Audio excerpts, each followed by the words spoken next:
Guys, may idea ba kayo kung ano yung familiar spirits? Di ko alam kung ano meron sa akin kung bakit bata pa lang ako, ano-ano ng mga spirito or ano-ano ng mga weird na bagay na nakikita ko.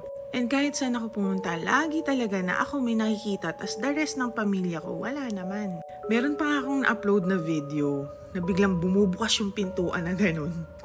Tas ako lang yung aware. Ako lang, as in ako lang yung nakakita kasi nakaharap ako dun sa pinto. So, hindi siya gumagalaw ng anything na pwedeng ibang member ng family ang makakita. Ako, yung mata ko talaga yung target niya. Nakwento ko pa sa inyo na kapag natutulog ako mag-isa sa kwarto, may mga nararamdaman ako pero hindi ako natatakot.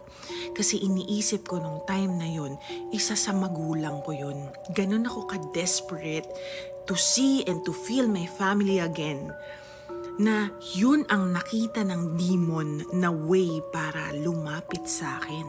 Napag-alaman ko kasi guys, na yung mga akala natin, relatives natin na namatay, sila yon kapag nararamdaman natin. Hindi pala. They are what you call familiar spirits. Ito yung mga demon na nag-feed sa weakness natin. There was a time kasi guys na pag pumasok na si daddy sa trabaho, pumasok na yung mga anak ko sa school, tas yung dalawang helpers chika na sa boyfriend. Syempre ayaw naman nilang marinig ko kung ano yung chika nila. So nagtatago yan sila sa kwarto nila, sa dirty kitchen, ganyan, sa sulok-sulok ng bahay para pwede kiligin, ganon. Ano na yung mga sabi, miss kita. Yung mga ganon. Ayaw nila marinig yun. Kaya lumalabas sila ng mismong bahay madalas. Nandun sila sa may likod para makapag-video call. And ako lang yung naiiwan. Wala akong kausap. Wala. As in parang mag-isa lang ako kapag ganong mga oras ng school before. So siguro yun yung nakita ng familiar spirit na time to attack me. Nagpretend sila na magulang ko. As in may touching. Meron ng feeling, may feeling. Lumalamig nga yung di ba sabi ko nga sa inyo, tutulog ako, biglang lalamig. Alam ko may katabi ko eh.